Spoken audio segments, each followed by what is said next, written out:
After surviving a fall into the river that everyone insisted was just an accident, I moved in with my daughter's family to recover. But the very next morning, my granddaughter quietly stood beside my bed and whispered, "Grandpa, you need to leave this house." I asked her why. She grabbed my hand tightly, pulled me toward the air vent in the wall, and said softly, "Look." I leaned closer and looked inside, and froze when I discovered something horrifying blinking right in front of my eyes. Welcome to our story. Before we begin, please like the video, subscribe to the channel, and comment where you're watching from around the world. Also, share if your grandchild warned you. Like that, would you stay or leave? This is a fictional story, dramatized to provide an engaging experience with meaningful insights. The water of the Ashley River doesn't just move, it swallows. And as the cold current filled my lungs, I realized the man I'd called son for 5 years had finally stopped pretending to love me. My name is Thane Garrison, a 68-year-old retired architect with a silver mane and eyes that still measured the world in blueprints. And I stood silently by the Ashley River on that May morning in 2022, unaware my life was about to be dismantled. I have always lived by the logic of structures. A good foundation is invisible until the storm hits. I used to tell my students back at the university, but I had failed to notice the rot in my own house. The Charleston Promenade was my sanctuary, a place where the rhythmic sound of the tide against the stone offered a predictable geometry to my thoughts. The humidity was already thickening a heavy blanket that smelled of salt and brackish marsh water, yet I felt a strange sense of peace. I watched the low morning sun glinting off the ripples, thinking of the drafting table I'd left at home and the sketches for the new community center that still needed my touch. My life was a series of well-planned lines and reinforced concrete, or so I believed. I felt the familiar weight of my age in my knees, but my mind remained as sharp as a laser level. Have you ever looked into the eyes of someone who shares your dinner table and realized they were measuring you for a casket? The thought struck me only when the shadow fell across my path. Preston Ward, 41, moved with the rehearsed grace of a hedge fund manager, his expensive running gear a sharp contrast to the morning mist as he approached me, his father-in-law. He looked healthy, vibrant, and entirely out of place in the quiet solitude of my morning walk. He smiled, but it was a structural facade, a veneer that didn't reach his predatory eyes. "You look tired, Thane," he said, his voice carrying a feigned concern that made the hair on my neck stand up. "Maybe the walk is getting to be too much for a man your age." I turned to look at him, gripping the slick, rusted railing of the riverwalk. "I've never felt sharper, Preston," I replied, keeping my tone as steady as a load-bearing beam. "Can you say the same for your fund?" I'd heard the rumors of his losses, the cracks forming in his financial empire, but I didn't expect the sudden shift in the air. His face hardened, the mask of the dutiful son-in-law slipping to reveal the cold calculation beneath. Then came the shove. No words. Just gravity and the betrayal of a hand I'd shaken 1,000 times. The railing gave way, not because of age, but because it had been tampered with, the bolts loosened by a hand that knew my routine. I hit the water with a bone-jarring shock. The Ashley River was an icy tomb, and the weight of my waterlogged clothes pulled me down into the dark. The burning sensation of salt water in my lungs was an agonizing fire. I clawed at the surface, but the current was a physical weight, a liquid hand pressing me into the silt. Just as the darkness began to close in, a strong hand grabbed my collar. Jim Rodriguez, a 28-year-old competitive swimmer with the lean, powerful build of an athlete in his prime, hauled me toward the muddy bank. He had been doing his morning training laps in the river, his sleek wetsuit still dripping as he pulled me to safety. "Stay with me, sir, breathe," he shouted, his voice urgent and commanding. I gasped, coughing up the river, my vision a blurring mess of salt and sun. Through the haze, I saw Preston's silhouette on the promenade above. He wasn't reaching for his phone. He was checking his watch. Jim looked up at the promenade, his sharp eyes narrowing as he caught sight of Preston. "I saw him up there," Sir Jim said quietly, his breath still heavy from the rescue. "I saw someone near you right before you fell." But Preston was already moving his phone, now pressed to his ear, his voice carrying across the water with practiced panic. "Help, my father-in-law fell. Please send an ambulance." The performance had begun, and I was too weak to speak the truth. The siren's wail cut through the morning like a jagged blade, but it was the silence of the man standing above me that truly chilled my blood. Preston didn't flee or hide after he watched the river try to swallow me. Instead, he embedded himself in the rescue, using his feigned concern as a shield to control the narrative from the very first second. I lay on the muddy bank, gasping for air that felt like liquid fire in my lungs, while the paramedics scrambled down the slope toward us. My son-in-law stepped forward, his face contorting into an Oscar-worthy performance of panic.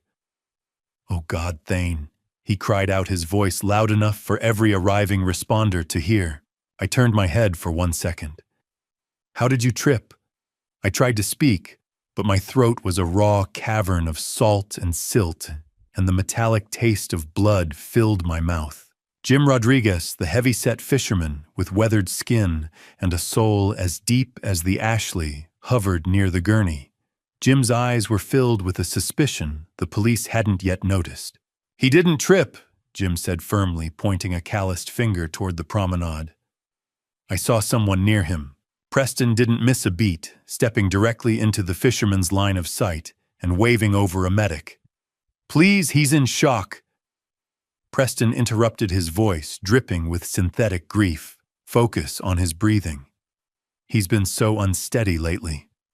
I felt the scratchy wool of a blanket being tucked around my seizing muscles as they hoisted me onto the gurney.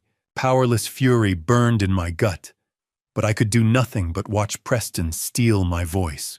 Being in that ambulance was like being buried alive in a box of neon lights and sterile plastic, with my own murderer holding my hand. The rhythmic thumping of the ambulance floor vibrated through my skull as the smell of ozone and rubbing alcohol filled the cramped space. Preston leaned over me, his shadow blocking out the flickering lights. "Save your strength, Dad," he whispered, his face inches from mine. "You're confused. Just breathe." I clawed at his arm, my fingers leaving faint red marks on his expensive sleeve. Pushed. I managed to croak, but the word was lost under the hum of the engine and the medic's sudden report. "His vitals are erratic." The paramedic noted, misinterpreting my terror for a heart under stress. Imagine the person who just tried to end your life being the only one the world trusts to save it. When we arrived at Charleston Medical Center, the world became a blur of harsh, flickering fluorescent lights and the sharp scent of antiseptic. Preston stayed behind to talk to the admitting nurse, seeding the poison before I even touched a bed. "He's 68, I heard him say through the open door of the trauma bay, but he's been acting much older lately." I was afraid something like this would happen.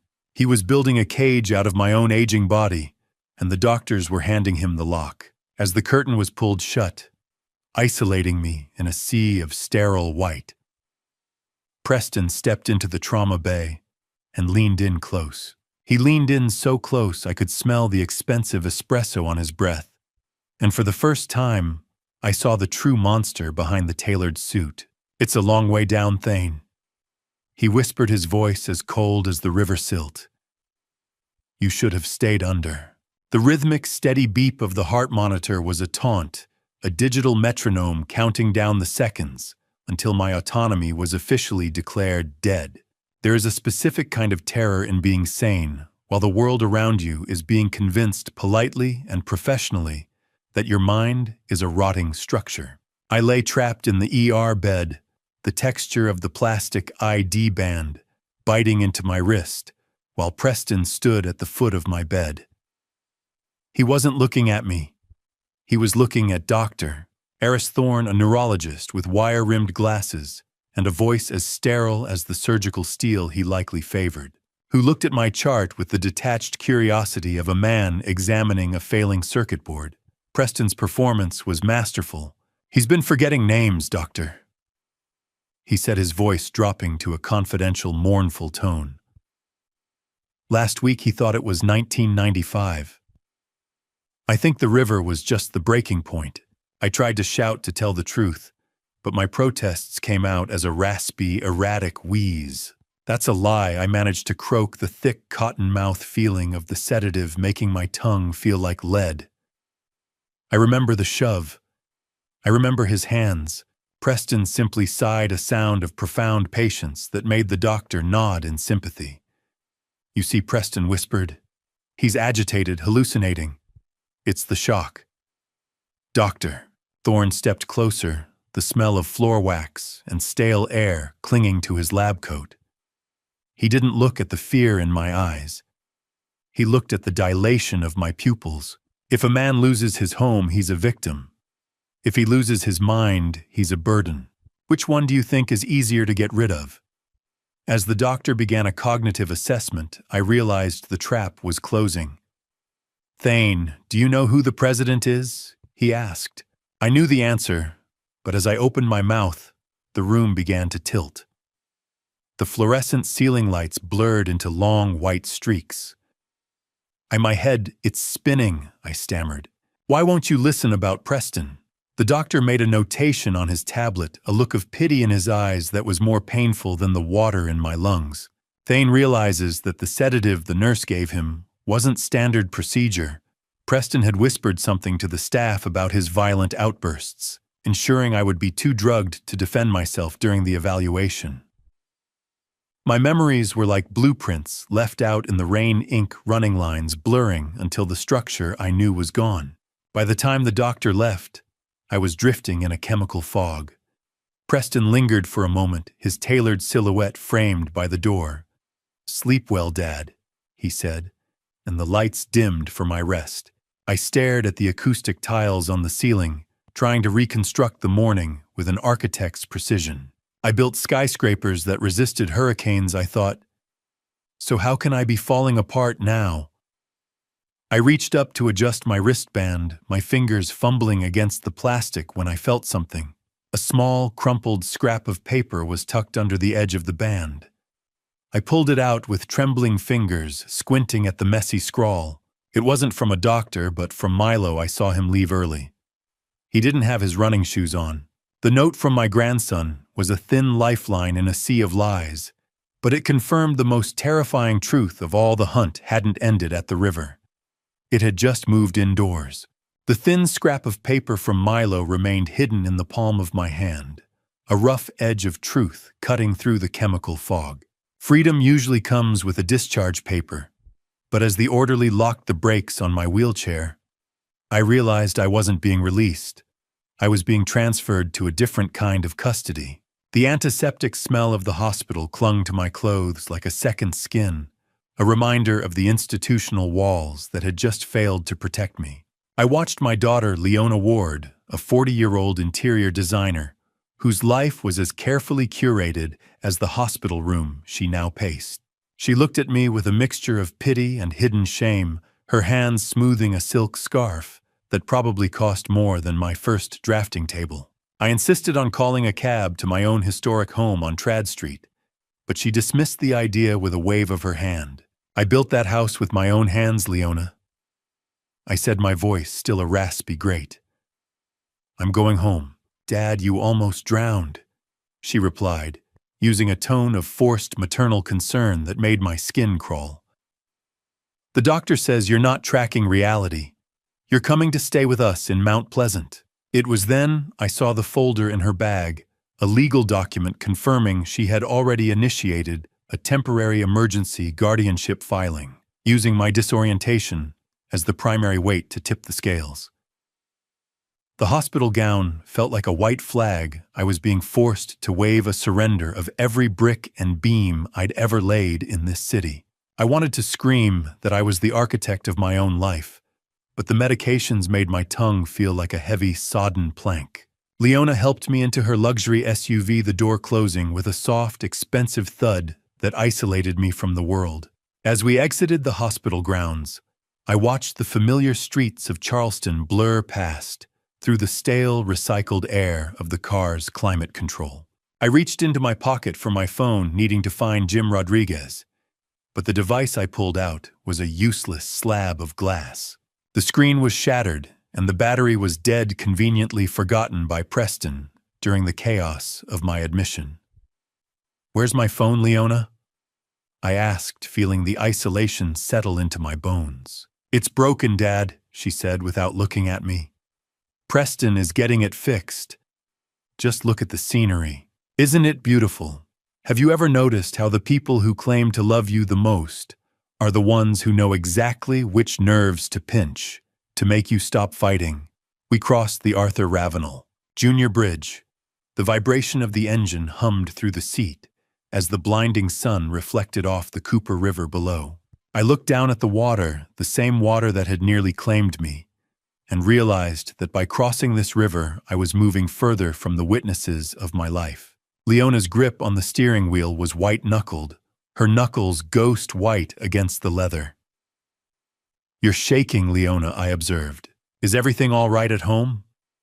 "Everything is perfect," she whispered, her voice tight. "It has to be."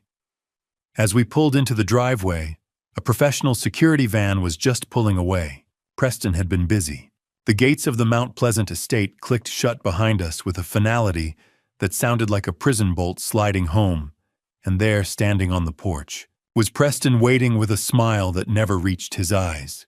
The scent of jasmine in Mount Pleasant is thick enough to choke a man, a sweet, cloying perfume meant to mask the smell of stagnant water and old, rot-filled secrets. As the heavy gates clicked shut, I felt the physical weight of Preston's hand on my shoulder, a grip that was less about support and more about a claim of ownership. He guided me up the stairs past the elegant master suites Leona had surely decorated with her usual curated perfection to a converted attic space on the 3rd floor. "We thought you'd appreciate the privacy up here," Thane Preston said, his voice smooth as polished marble.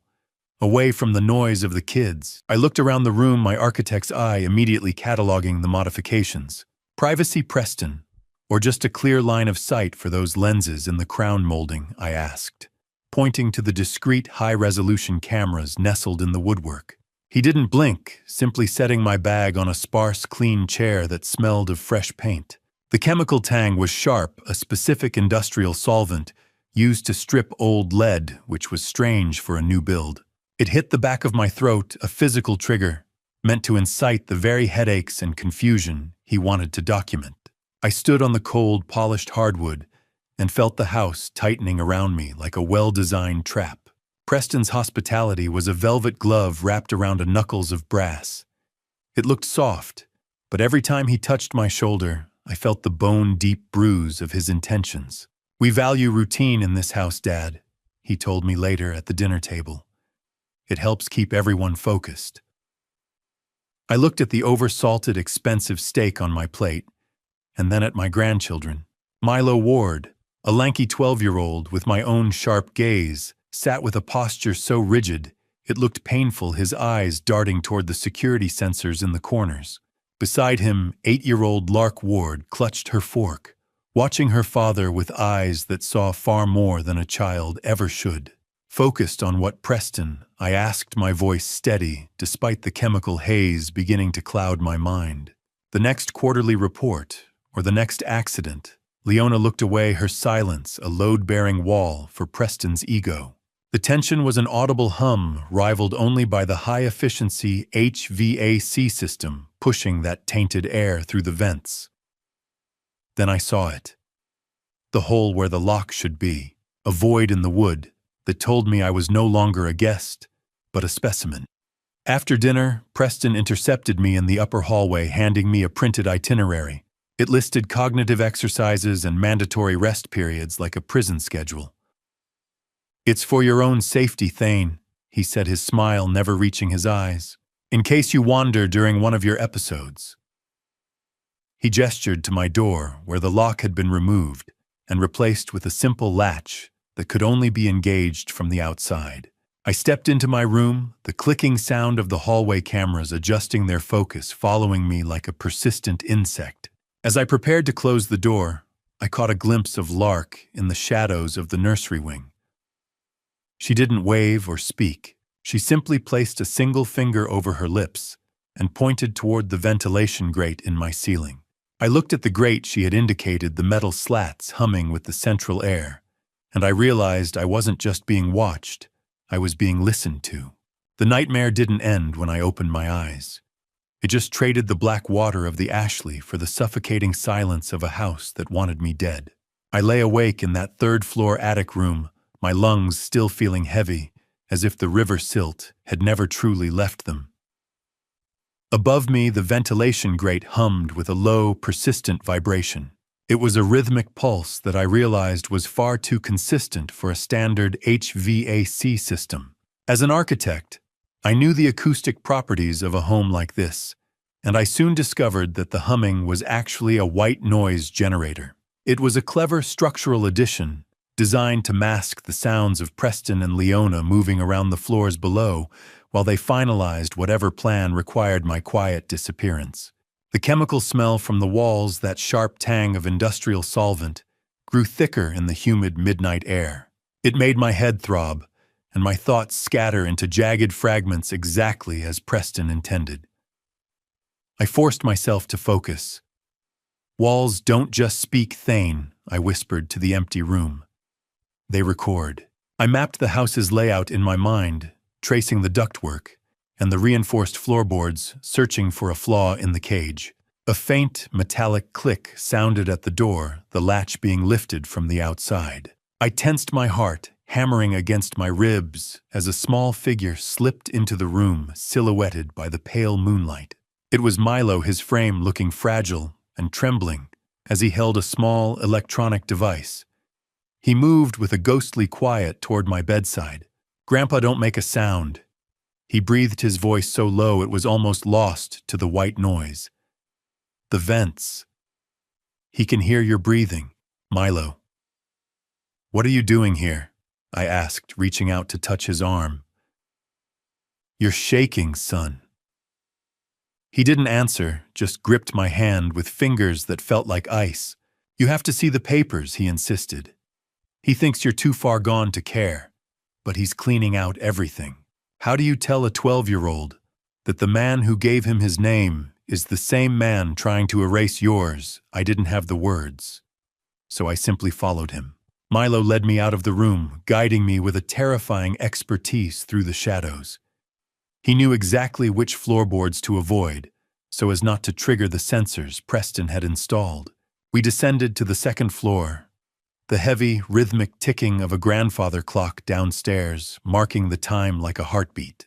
We stopped before a heavy mahogany door that Preston kept triple locked. Milo produced a key he had swiped from Preston's gym bag and slowly inserted it.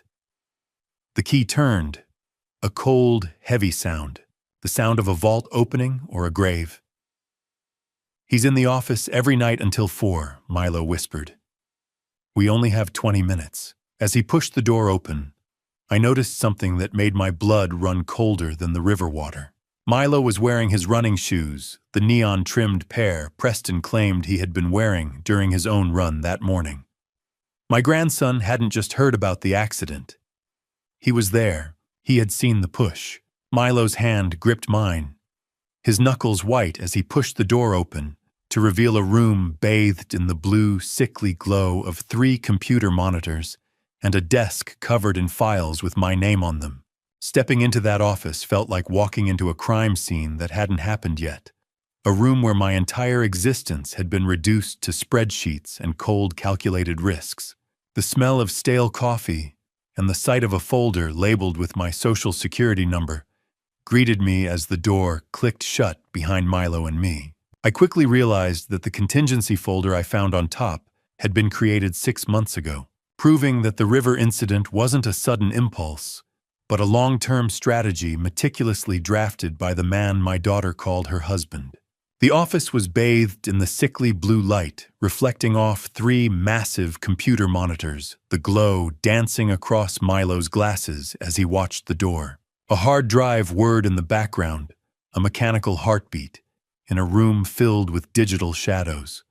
On the screens, I saw the true state of Preston's world.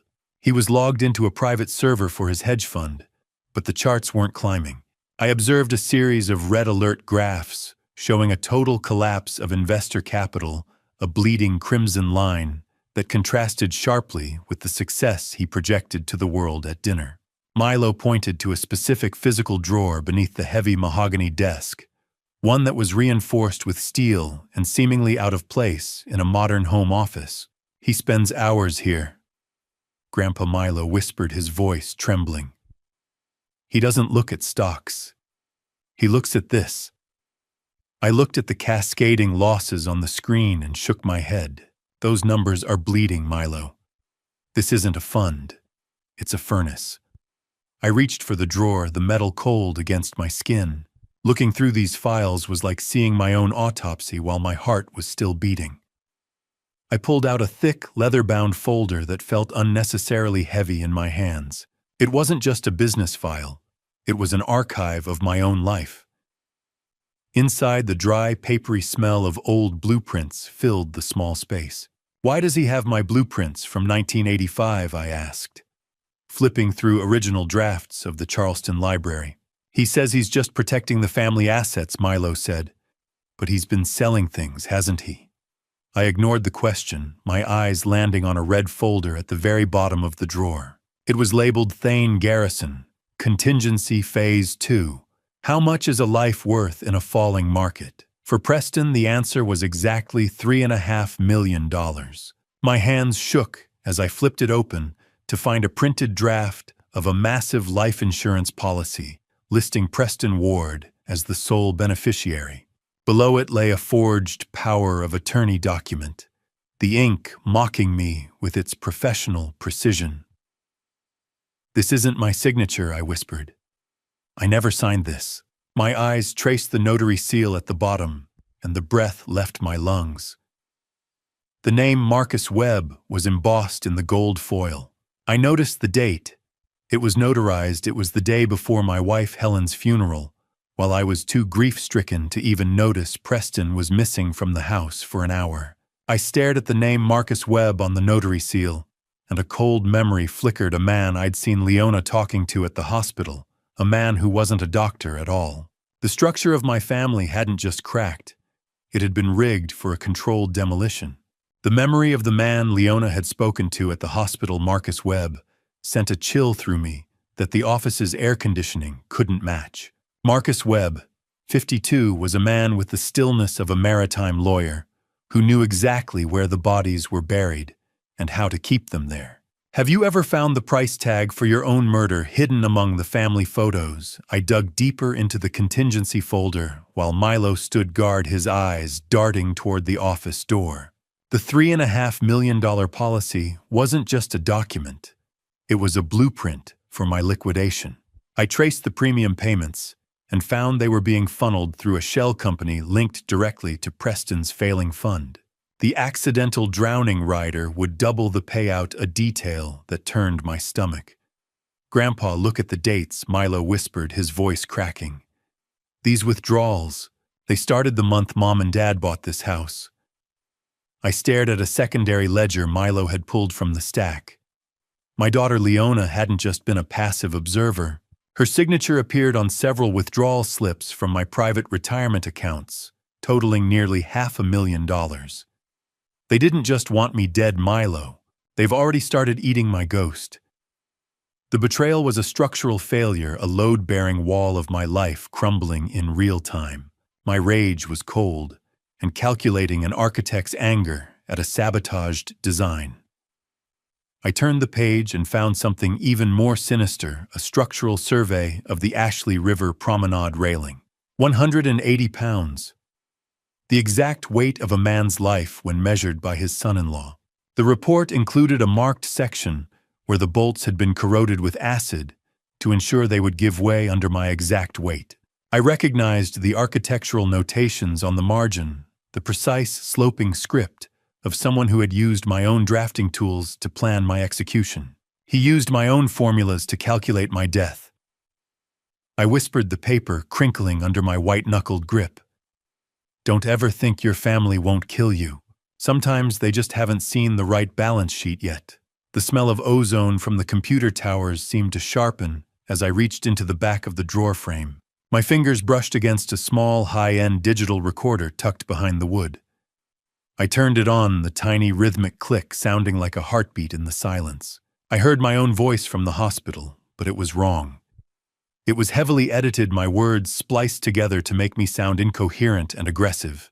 Preston had been manufacturing the evidence for my competency hearing, cutting my words until I sounded like a man who had lost his grip on the world. That's not what I said, I told Milo, my eyes stinging. He's cutting the words out. I scrolled to the bottom of the digital files and found one dated months before the river. It was titled, Trial Run. My heart stopped. This wasn't the first time they'd tried. Grandpa, the light on the door, someone's coming. Milo hissed, his hand grabbing my shoulder.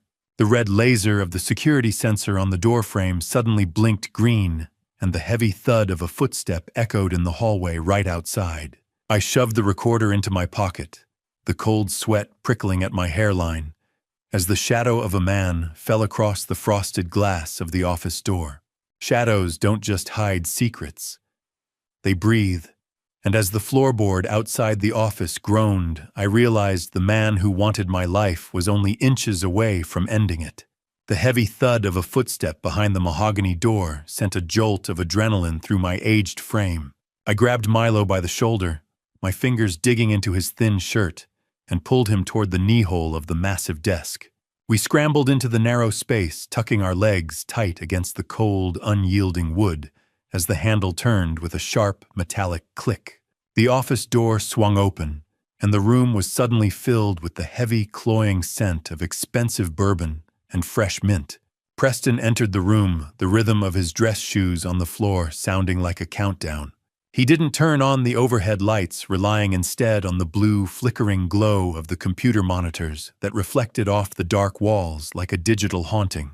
I held my breath, my lungs burning from the effort, as his silhouette hovered directly above our hiding spot. "Don't breathe, Milo," I whispered in a voice so faint it was barely a thought. "Just be a shadow." I could hear the sharp, rhythmic thud of what I imagined was Preston's heart, though it was likely just the blood rushing through my own ears. He reached for a mouse, the clicking sound amplified in the absolute silence. "Just a few more days, Thane," I heard him mutter to the empty air, his voice a low, gravelly vibration. "Then we can finally balance the books." He checked a single notification on the screen, his fingers tapping a restless beat on the desk surface just inches from my head, before turning and leaving as quickly as he had arrived. The door closed, and the lock engaged with a finality that left us in darkness. You think you know your family. You think blood is a bond. But in this house, blood was just the ink used to sign my death warrant. Once the sound of his footsteps faded down the hall, I crawled out, my hands trembling. My palm brushed against a hidden latch in the back of the desk drawer, a structural secret I hadn't noticed before. I pressed it, and a secondary compartment slid open. Inside was a ghost gallery. I stared at surveillance photos of two other women, Margaret Thornton of Savannah and Susan Whitfield of Atlanta. Taped to the back of the dry, papery death certificates were news clippings of tragic accidents involving water. "He didn't just target me, Milo," I whispered, showing him the photos. "This is a trophy room." My stomach turned when I saw the final detail, 3 gold wedding rings nestled in a velvet-lined corner of the drawer. He kept them like architectural souvenirs. "Grandpa, those ladies." Milo said, his voice small and hollow. "They look like they're sleeping in the water." The realization hit me harder than the river had. I wasn't just a victim. I was a project, the third building in a skyline of corpses. I picked up the digital recorder again and realized that the file labeled Trial Run wasn't a rehearsal of my death. It was a recording of Margaret Thornton's final gasping moments. Milo ushered me out of the office, his young face hardened by the horror we had uncovered. We navigated the dark hallway back to the 3rd floor, every creak sounding like an alarm. I collapsed onto my bed, the weight of the discovery pressing down on me. Go to bed, Milo. Lock your door. From now on, we play the part he wants. As the first light of dawn touched the window, I heard Preston's voice from the hallway, cheerful and loud, calling me down for breakfast, as if he hadn't just stood over my hiding spot with the soul of a reaper. Looking into the mirror that morning, I didn't see an architect. I saw an actor preparing for the most dangerous opening night of his life, where a single missed cue would mean a permanent curtain call. I deliberately chose mismatched socks and left my top shirt button dangling loose to reinforce the image of a man losing his grip on detail. I practiced a vacant, slightly confused expression in the glass, letting my jaw slacken just enough to look defeated. From below, I heard the cheerful sounds of a family breakfast, Leona humming a soft tune, the distant muffled laughter of Lark. But to my ears, it sounded like a curated stage play designed by a predator. Just a confused old man, Thane, I whispered to my reflection. Be the victim they want to see. As I descended the stairs, the vibration of the hall clock ticked like a heart monitor marking each step. I walked into the dining room, where the scent of heavy, humid gardenias drifted through the open window, a cloying floral smell that seemed too thick for the morning air.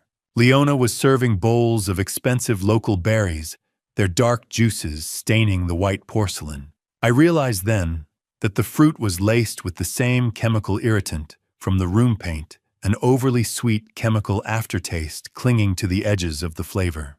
It was a subtle toxin designed to induce the very fogginess Preston was so eager to document. Preston was seated at the head of the table, his perfectly manicured nails tapping a restless rhythm against the wood as he skimmed a digital paper. He greeted me with a cheerful tone that didn't match the cold thud of the footsteps I had heard outside his office hours earlier. Did you hear the house settling last night? Thane, he asked, his eyes never leaving the screen. I thought I heard footsteps on the second floor around 3. I paused, letting a flicker of faux panic cross my face as I sat down. I had a dream about the river, Preston. I think I got up for water, but I couldn't find the kitchen. The stairs, they keep moving on me.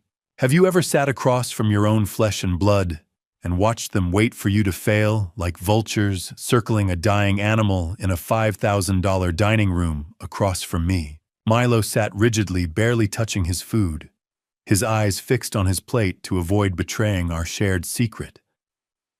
Preston leaned in, testing me. Remember we talked about selling your drafting table yesterday, Dad? You agreed it was just taking up space. It was a lie, a fictional conversation from a day that never happened. Did I? I asked, my voice thin. Yes. I suppose everything is taking up space lately. I saw the triumphant glint in his eyes, a hunter who believed his prey was finally cornered. He was recording me, every stutter, every staged lapse. I was building his case with every breath. As Preston stood to leave for work, he handed Leona a small digital device I recognized instantly. It was the recorder from the office, and it was already running, capturing my every confused word. He paused at the door, his hand on the frame, and looked back at me with a look of predatory pity that made my skin crawl. Don't worry, Thane. We're going to get you the help you need today. Real help. I closed the bedroom door and leaned against it, the staged tremor in my hands finally becoming real as the adrenaline from the dining room began to drain away. The silence of the attic room pressed against my ears like a physical weight, broken only by the faint hum of the white noise generator. I walked to the window, pulling the heavy curtain back, just enough to watch Preston's luxury SUV disappear down the driveway. I realized then that the care plan Leona mentioned wasn't just about my health. It included a provision for Preston to begin the immediate liquidation of my firm's intellectual property. They've built the cage, Thane. I whispered to the empty room. Now you have to find the one loose bolt. I immediately began a mental structural inventory of my situation, deconstructing the morning's performance like an architect reviewing a flawed blueprint. I had the evidence from the office, but I was physically isolated on the 3rd floor, and legally being boxed in by the cognitive specialist Preston was bringing over. The visual of dust motes dancing in the morning light seemed to mock my confinement. I reached into the secret compartment of my suitcase and pulled out a small velvet pouch. I could still smell the cedar from the trunk where it usually sat. I pulled out my wife Helen's wedding ring, the cool, smooth weight of the gold and anchor in my trembling palm. Grief is a heavy stone, but if you hold it right, it becomes a weapon. I turned the band over in my fingers, remembering the 45 years we spent building a life together in Charleston. This ring represented more than love. It was the physical anchor of the integrity Preston was trying to steal from me. I promised you I'd look after her, Helen. I muttered, my voice cracking. But how do I save a daughter who's helping the man holding the knife? I recalled the values we had instilled in Leona, and the crushing guilt of not seeing Preston's predator nature sooner threatened to overwhelm me. He isn't just taking my money. He's erasing the legacy I spent decades constructing. You never know the true strength of a structure until you try to tear it down. Preston was about to find out exactly how deep my pilings went. I realized that my foundation was still solid, far stronger than the hollow greed he was built upon. I went to put the ring back, but my fingers brushed against something else in the bottom of the velvet pouch. Hidden inside, I found a small handwritten note from Helen, written shortly before she died. "Don't let our daughter lose her way in the shadows," it read. My heart stopped. She had suspected something about Preston even then, a mother's intuition sensing the rot before the architect saw the cracks. I tucked the note away, my eyes hardening with a clarity that the sedative fruit couldn't touch. A building only falls if the foundation is weak, I told the shadows. Mine isn't. I straightened my shirt, the tremor in my hands vanishing as a cold, calculating resolve took its place. The sharp, rhythmic knock on my door wasn't Milo's soft tap. It was the heavy, confident rap of someone who owned the room I was standing in. The metallic click of the latch echoed like a hammer strike, signaling the end of my temporary peace. My daughter didn't enter the room as a child seeking her father. She entered as a surveyor assessing a condemned building, her eyes tracing the cracks she believed were forming in my mind. The sound of the door hinges groaning as Leona stepped into the space she had helped turn into a prison vibrated through my chest. She was carrying a small tea tray, the porcelain cups rattling a nervous rhythm against the wood. Her voice was a rehearsed clinical kindness that smelled of lavender and antiseptic, a sharp contrast to the genuine warmth she used to possess. "Dad, we know you miss Mom," she said, setting the tray down with a practiced softness. "But you're seeing things that aren't there. You're scaring the children." As she poured the tea, a manila envelope slipped from her designer bag and landed on the floor. I caught a glimpse of the contents before she snatched it back, glossy photographs of two women I'd never met, smiling at charity galas and yacht clubs. On the back of one photo, I saw a handwritten note in unfamiliar script. They trusted him too. Leona's face went pale as she shoved the envelope back into her bag. "It's nothing, Dad, just old client files." But her hands were shaking so badly the teacup rattled against the saucer. Someone was warning her, and she was too terrified or too complicit to listen. I sat upright, the note from Helen still a hot coal in my pocket. "I miss her every second, Leona. But grief doesn't make a man hallucinate a hand on his back in the river." She didn't flinch. Instead, she leaned in, her eyes shimmering with a pity that felt like a burial. She began to speak about the strain I had been under since Helen's death in 2020, subtly suggesting that my mourning had evolved into a permanent cognitive break. I realized then that she was merely repeating Preston's carefully crafted talking points, acting as the soft edge of the blade meant to cut me off from my own life. "Do you know what it feels like to have your own love for your dead wife used as a lock on your prison door? It is a unique kind of agony to watch your own child weaponize your widowhood." As she poured the tea, the sleeve of her silk blouse slid back, revealing a new diamond-encrusted watch. I recognized the design instantly from the credit card statements I had seen in Preston's office, the glittering blood money from my own retirement account. Leona noticed my gaze and quickly adjusted her sleeve. She brought up a family brunch from 6 months ago that I had supposedly forgotten to attend, using it as proof of my accelerating decline. I realized they had been keeping a meticulous log of every minor mistake I had made while grieving, building a case for my incompetence long before the river push. "Preston says it's complex bereavement disorder," she whispered. "He's just trying to protect your legacy." "Is that what we're calling it now?" I asked, my voice steady despite the hammer of my pulse. Protecting a legacy by putting the legatee in a cage. She was the drywall over the rot, beautiful, seamless, and completely complicit in the structural failure of our family. The grandfather clock in the foyer downstairs ticked a heavy mocking beat that seemed to fill the silence. Leona informed me that a cognitive specialist would arrive within the hour, and that I needed to cooperate for everyone's sake. "Just tell the doctor the truth, Dad. Tell him how tired you are." As she turned to leave, she reached for the velvet pouch containing Helen's ring on the nightstand. "I'll keep this safe so you don't misplace it again," she said. I watched her go, my heart hardening into a diamond of resolve. As the door latched, I noticed she had accidentally left behind a printed document on the chair. I picked up the forgotten symptom log, my eyes scanning the notes in Marcus Webb's handwriting. Triggers: Helen, the firm, the river. Aim for high agitation. The psychological warfare had reached its final phase, and the enemy was already inside the house. The professional brisk footsteps on the porch signaled the arrival of someone who intended to finish what the river had started. But for now, I had other ruins to inspect. I pocketed the symptom log, the paper feeling like a cold stone against my thigh, and descended to the kitchen. The room was bright, filled with the cheerful hum of a sub-zero refrigerator and the expensive aroma of dark roast coffee, but, as I stood in the doorway, I realized I was looking at a theater of theft, where my own daughter was the lead actress.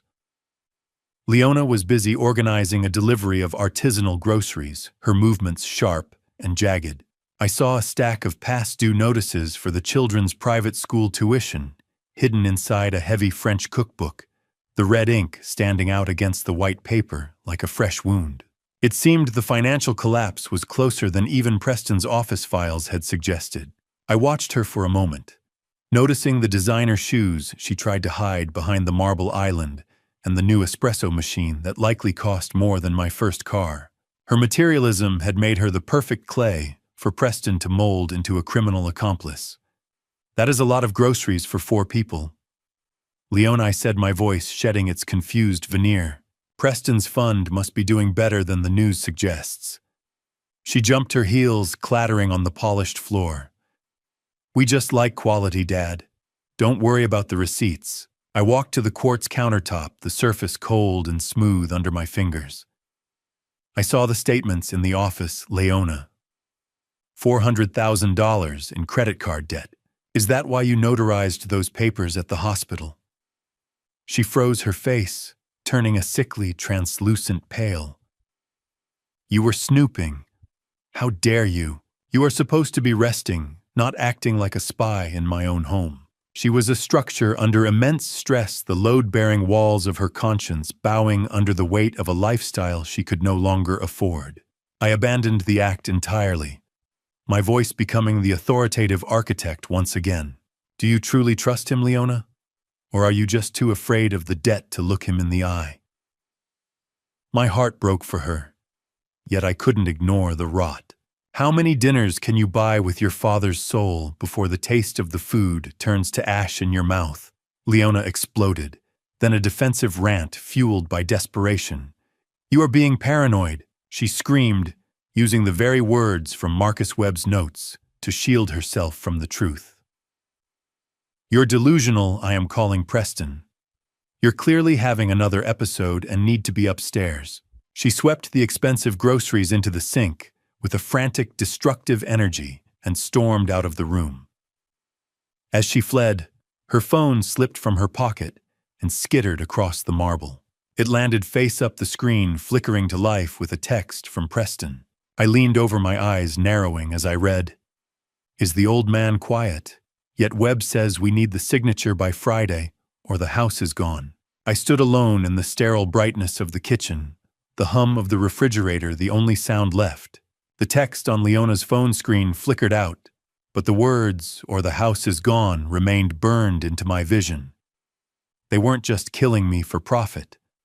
They were killing me for survival. Survival isn't just about outrunning a predator.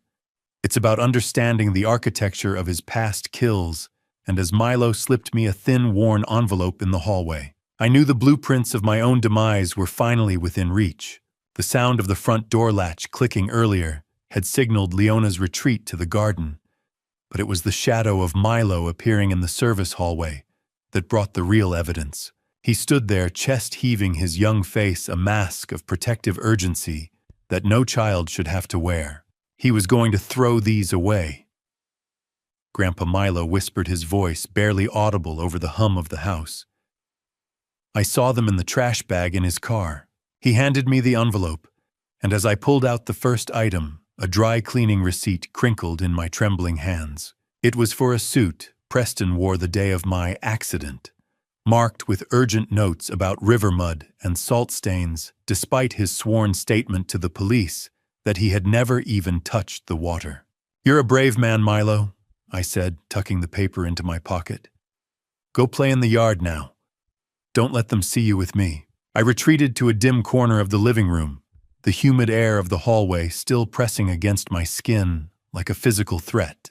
I opened my laptop, the blue light of the screen reflecting in the dark room, as I began a targeted search for the names I'd found in his office, Margaret Thornton and Susan Whitfield. Searching for these women was like scrolling through a catalog of ghosts, each one a structural failure in Preston's soul that he'd patched over with stolen cash.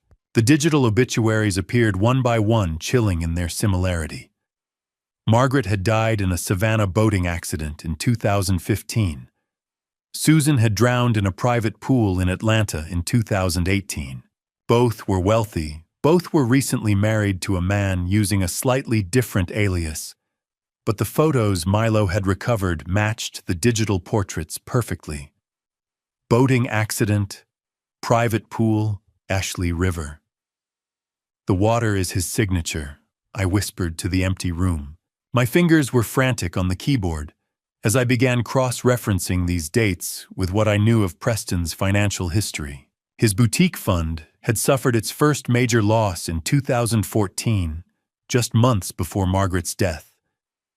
A second massive shortfall hit in 2017, leading directly to Susan's unfortunate accident.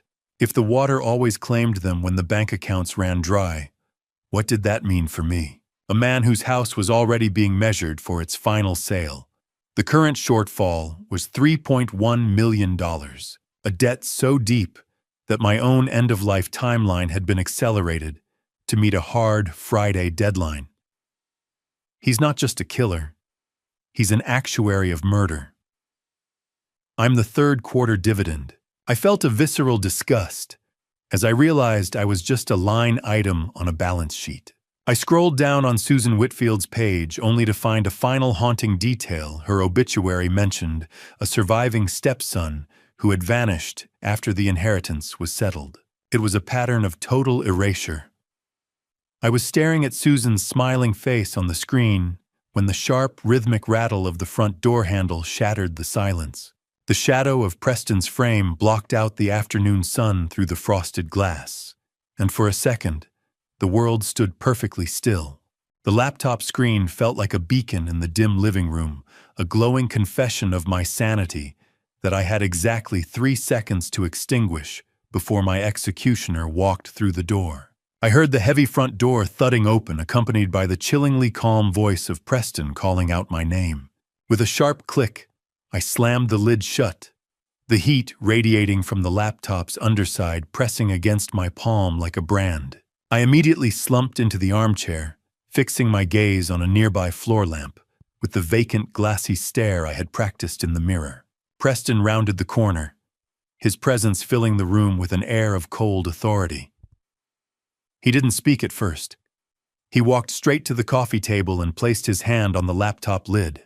"The laptop is warm, Thane," he said, his voice dropping an octave. "I thought you were napping." I let my jaw hang slightly, forcing a dry, sticky feeling into my throat. I was looking for the blueprints for the St. Jude steeple. I rambled, my voice thin and wavering. "The one with the copper cap. Do you have the copper, Preston? We need it for the foundation." He looked at me with a mixture of suspicion and a darkening, predatory patience. His voice was like sandpaper on a fine mahogany finish, grating, destructive, and determined to strip away every layer of my dignity until nothing but the raw, vulnerable grain remained. "Leona said you were shouting about money in the kitchen," he said, circling my chair like a wolf. "That's not like you, Thane. It sounds like agitated paranoia." I looked at him, blinking slowly. "Money?" I asked, tilting my head. I was asking about the gardenias. They smell like the hospital, don't they?" I realized then that he wasn't just guessing. He had a remote access app on that laptop. He had seen my search history into Margaret and Susan in real time. That was why he was home early. He wasn't here to check on me. He was here to accelerate the end. A luxury sedan crunched over the gravel driveway, pulling up to the house an hour ahead of the scheduled appointment. Have you ever seen your own death warrant being pulled out of a stranger's trunk, disguised as a real estate sign? I watched through the window as a man in a charcoal suit unloaded a for sale sign, the sharp metal stakes glinting in the afternoon light. The house was already on the market, and I hadn't even been declared incompetent yet. "The doctor is early," Preston said, his smile sharpening into something lethal. "He's a private consultant recommended by Marcus Webb. He's very thorough, Thane. He'll see right through the foundations." Through the window, I watched as a second man in a navy blazer stepped out of the sedan, pulling a heavy wooden stake from the trunk. It wasn't medical equipment. It was a real estate sign.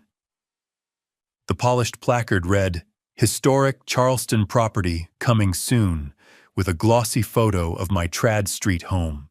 Preston was already marketing my house, liquidating my life, before the ink on the competency papers had even dried. The audacity was breathtaking. He hadn't just planned my death. He'd already spent the inheritance. The sign's metal stakes glinted in the afternoon sun, like grave markers, a visual countdown to the moment I would be declared legally dead while still breathing. I felt a surge of panic-driven adrenaline. The dry cleaning receipt was still in my pocket, a physical piece of evidence that would destroy me if the consultant searched me. I had to pivot, and I had to do it now.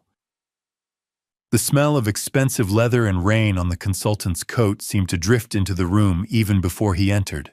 Preston's hand clamped onto my elbow with the strength of a vice, pulling me toward the study. "Time for your checkup, Thane. Try to be coherent, your future depends on it." I allowed myself to be led, my mind racing to find a hiding place for the truth, while my body played the part of a crumbling ruin.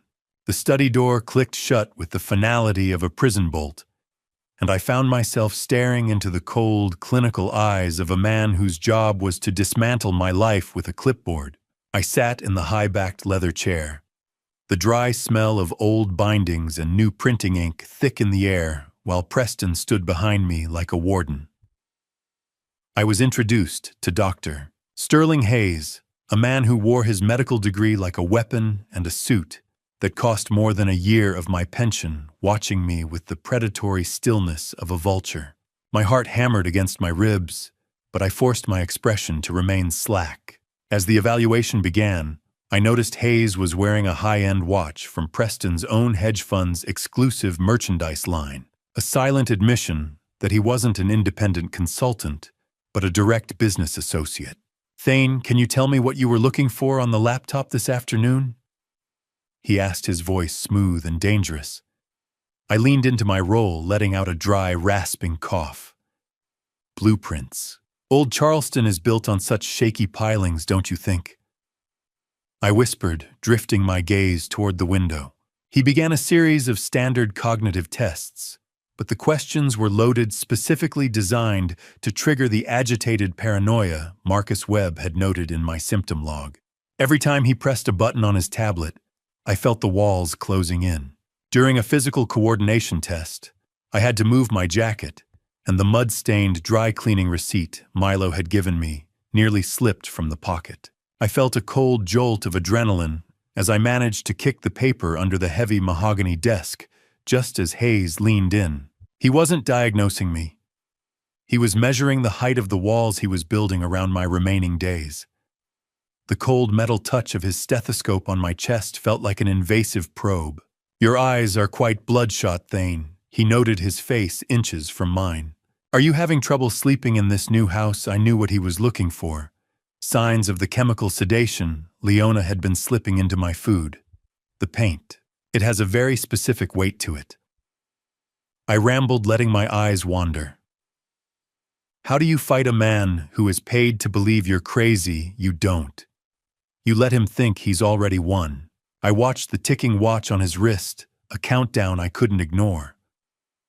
Preston interrupted us, then his face glowing with a smug, toxic satisfaction as he announced dinner. "The foundations are worse than we thought," Preston Hayes said, standing up and closing his folder with a snap. "He's quite disconnected." "Thank you, Sterling," Preston replied, his hand clamping onto my shoulder again. "Let's go eat. We have a lot to discuss about the transition." As we walked toward the hallway, I lagged slightly behind, catching the sharp, hushed whisper Preston directed at Hayes. "We need to expedite the medication increase tonight." The words hit me like a physical blow. The poisoning was about to become lethal. The sound of the dining room silver clinking in the distance grew louder, a hollow metallic ringing. I looked at the dinner table gleaming with silver and crystal and realized that for Preston, this wasn't a family meal, it was a last supper.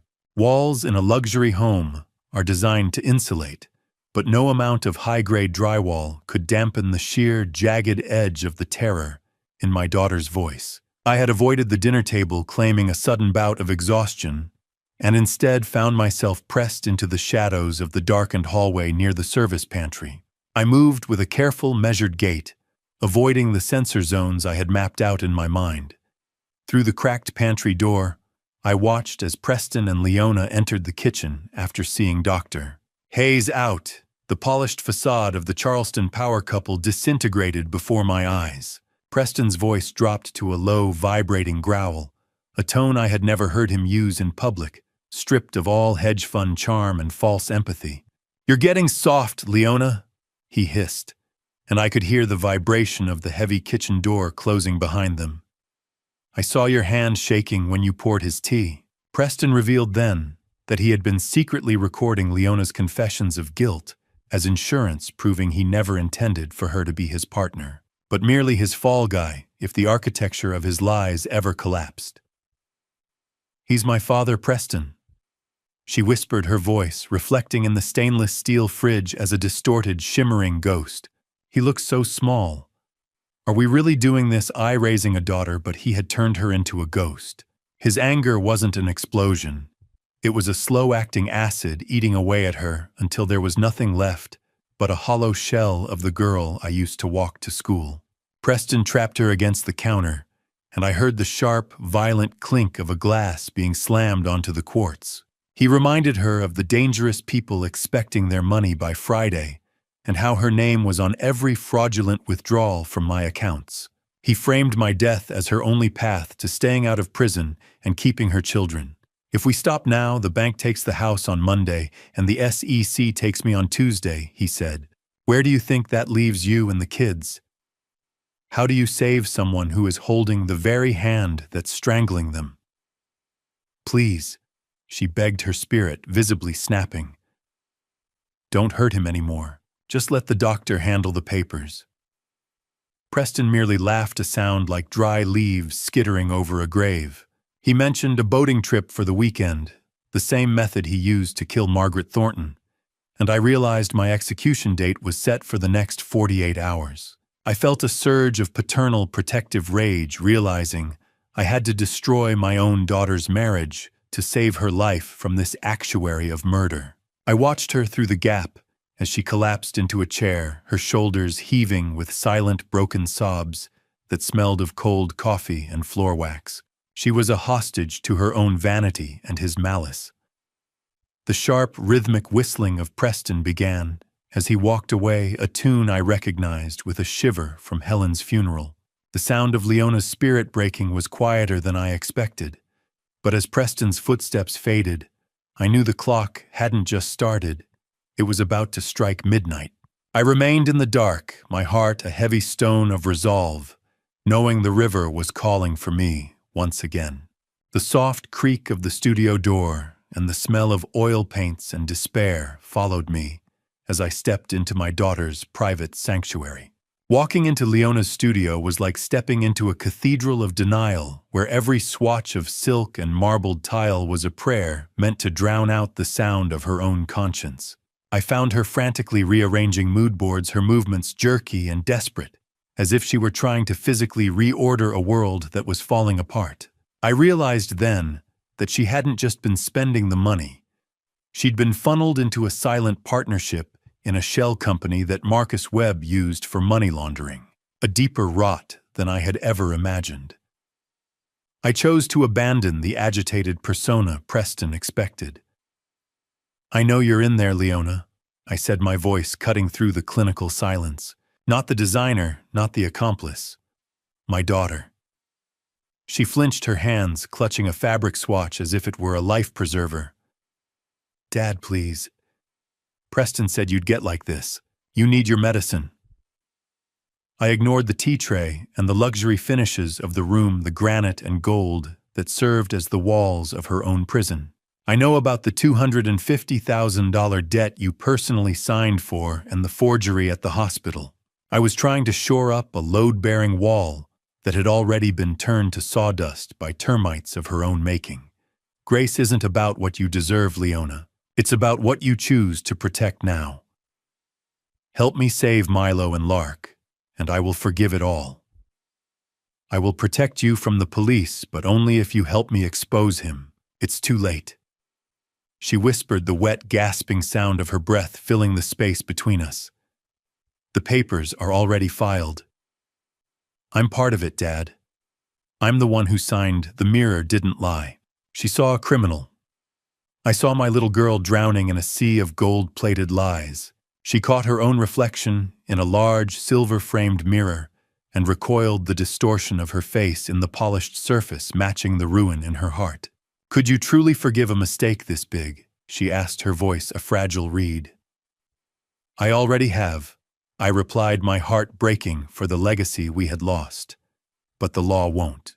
I stood among her expensive samples, a silent witness to her collapse. She didn't choose the light. She chose the fear. Leona fled the studio, sobbing into her hands, leaving me alone with the rhythmic ticking of the minimalist studio clock. As she ran out, a single document fluttered from her desk and landed at my feet.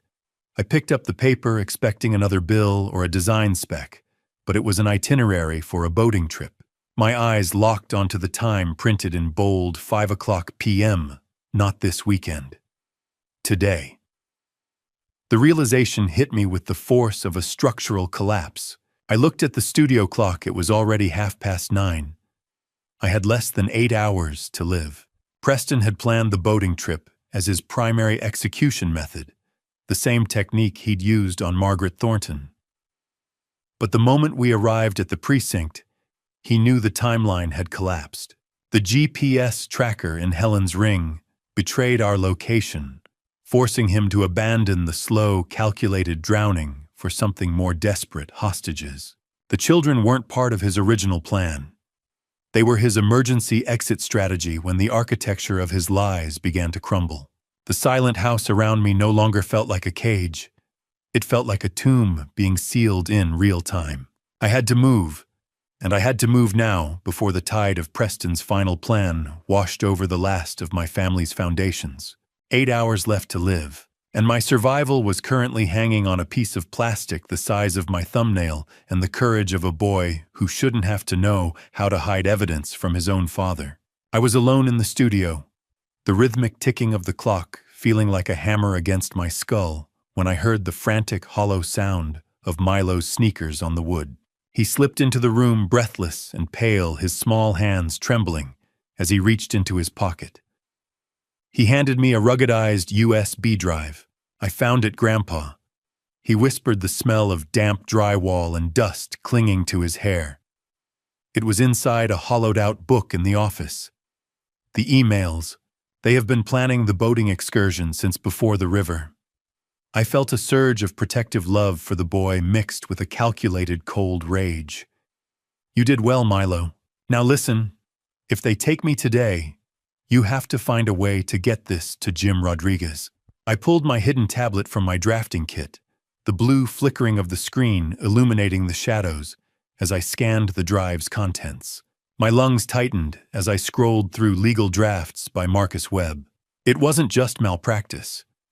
The drive revealed that Marcus Webb is actually Preston's biological brother, making this a predatory family conspiracy. They had outlined a systematic looting of my architectural legacy, including a fraudulent contract to sell my firm to an offshore entity. The emails confirmed that Preston intended to satisfy a high-interest debt to investors using my death. "It is a systematic dismantling," I muttered.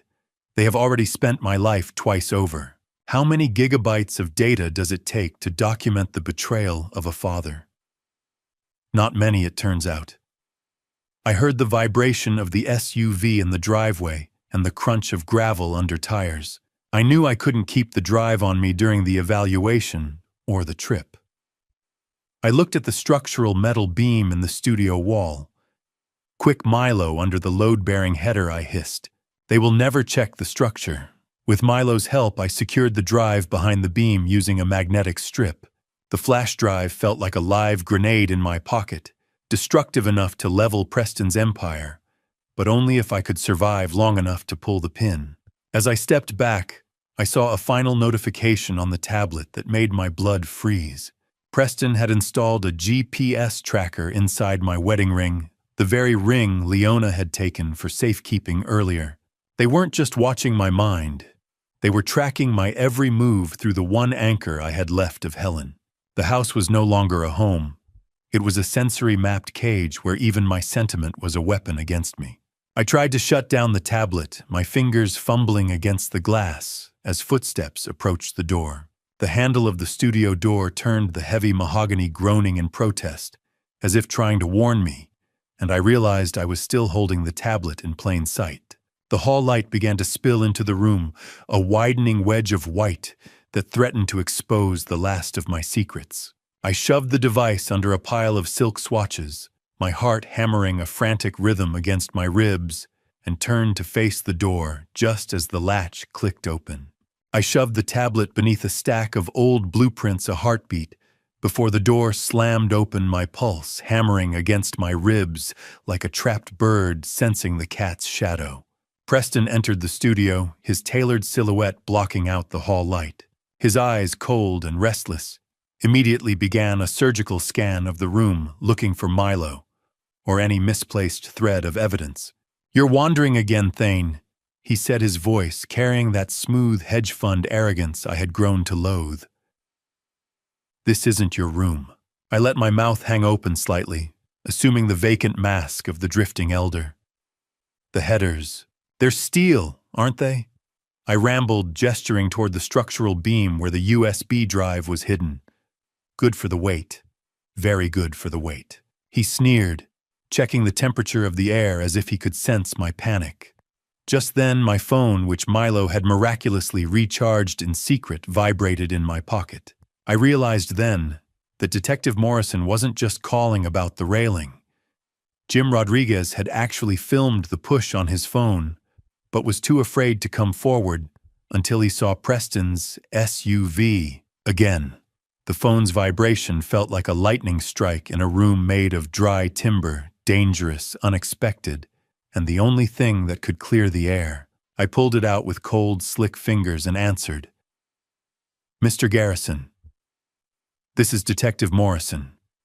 We found traces of acid on the bolts. We need to talk." Detective Morrison's voice was like seasoned oak, rough, solid, and carrying the weight of 20 years of Charleston's darkest secrets. My heart leaped, but I saw Preston stepping toward the doorway, leaning against the frame to listen.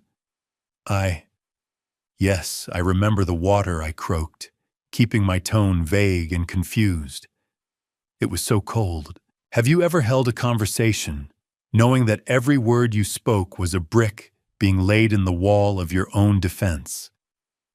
I could feel Preston's predatory gaze on my back, a physical pressure. I knew I had to schedule a meeting without alerting him to the fact that I was fully sane. Tomorrow at 9, I asked the detective, making it sound like I was talking to an architect. Yes, the blueprints. I'll be there. I hung up my hand, trembling as I turned to face my son-in-law. Who was that Thane? Preston asked, his voice a low, vibrating threat. You shouldn't be taking calls alone. Just a man. Asking about the blueprints, I replied, staring past him. He said the railing was broken. I saw then what he was carrying in his left hand, a pair of heavy-duty bolt cutters. The smell of metal and lubricant from the tool filled the small space, a sharp, industrial scent that signaled his intent to destroy any remaining structural evidence, or perhaps to silence the man who knew too much. He didn't say another word, but he slowly tapped the steel jaws of the bolt cutters against the doorframe, the rhythmic clack sounding like a judge's gavel. His eyes promised that I would never make it to that 9 o'clock appointment. The shadow of his frame stretched across the floor, reaching for me like a dark tide.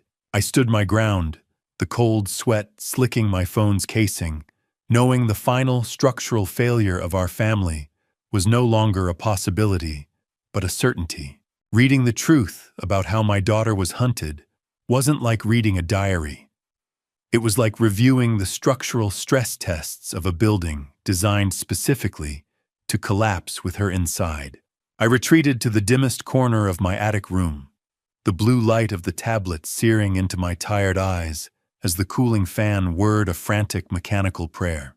I opened the file titled Project L on the flash drive, which Milo had recovered from the office. It was a terrifyingly detailed timeline starting from 2019, documenting Leona's deepest insecurities, her favorite luxury brands, and the raw, jagged edges of her grief over Helen.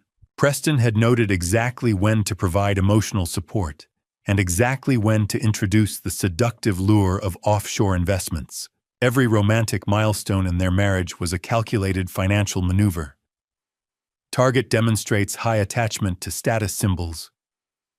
I read the words, a cold grease on my palm, use debt to ensure compliance. He wasn't her husband. He was her warden. His words were like termites in the beams of our family tree, quiet, invisible, and dedicated to turning our history into dust. I discovered that Preston was actually the anonymous tipster who reported my architectural firm for a minor building code violation in 2020. He had done it specifically to create the first seed of confusion in my professional record, a crack in the foundation he intended to widen. The journal detailed his efforts to isolate Leona from her old friends and from me, manufacturing misunderstandings and forgotten phone calls to make her believe I was losing my mind years before the river incident. He made her choose between her vanity and her father, and he made sure vanity won every time. The nauseating smell of the chemical paint in the small room seemed to thicken with every sentence I scrolled through. The last entries detailed the Thane Garrison liquidation. Preston had calculated the exact date his hedge fund's debt would go public, and set my accidental death for 3 days prior. How do you breathe when you realize the man tucking your grandchildren into bed is the same man who has already priced their silence? The journal ended with a chilling one-line entry about Milo and Lark, suggesting they would be sent to a boarding facility in Marcus Webb's name once the insurance cleared. He was going to sell my grandchildren to pay for his mistakes. The vibration of my own heart thudded in my ears as I reached the final digital folder. It contained a copy of a letter Preston wrote to be found after my death, a forged suicide note that blamed my unbearable dementia for my choice to end my life in the river. It was a perfect mimicry of my signature, a final professional insult, from a predator who saw people as mere building materials. I felt physically ill, a cold sweat slicking my skin as I realized the systematic nature of his grooming. I wasn't just a victim, I was a line item being crossed off. I stared at the forged suicide note on the screen, my own signature perfectly mimicked at the bottom, and then I heard the heavy, deliberate tread of Preston's shoes, stopping directly outside my door. He didn't knock. He simply stood there, a shadow against the threshold, and I knew the blueprints for the final confrontation were already in his hand. The gray, soupy light of a Charleston dawn crept through the attic window, and the sound of a zipper on a duffel bag downstairs signaled that the final phase had begun. I shoved the tablet deep into my waistband, the cold metal a sharp reminder of the evidence I carried. Preston ushered me to the SUV with high-spirited energy that made my skin crawl. He was talking about the boating trip as if it were a reward for my recovery, rather than a planned execution. Leona stood by the driver's side, her hands gripping the door handle so hard her knuckles were white. Preston leaned in, his voice full of that hollow, practiced charm. "Drive safely. Make sure Dad stays comfortable. I'll meet you at the marina in 20. I have him, Preston. Just go," she whispered, her eyes red-rimmed and hollow. I noticed then that she had already packed a run bag for herself and the kids weeks ago, hidden beneath a spare tire cover, proving she had been subconsciously preparing for Preston's turn toward violence. The smell of leather and expensive perfume in the SUV was suffocating as we pulled out of the driveway. I watched Preston in the rearview mirror, standing with Marcus Webb as they watched us depart. For a few miles, the only sound was the rhythmic clicking of the turn signal. Then, as the vibration of the Ravenel Bridge began to thrum through the tires, I dropped the mask. "I know about the note, Leona," I said, my voice steady and clear.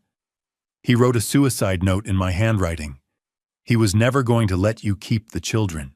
She gasped, nearly swerving into the next lane as the sun reflected off the harbor water with a blinding glare.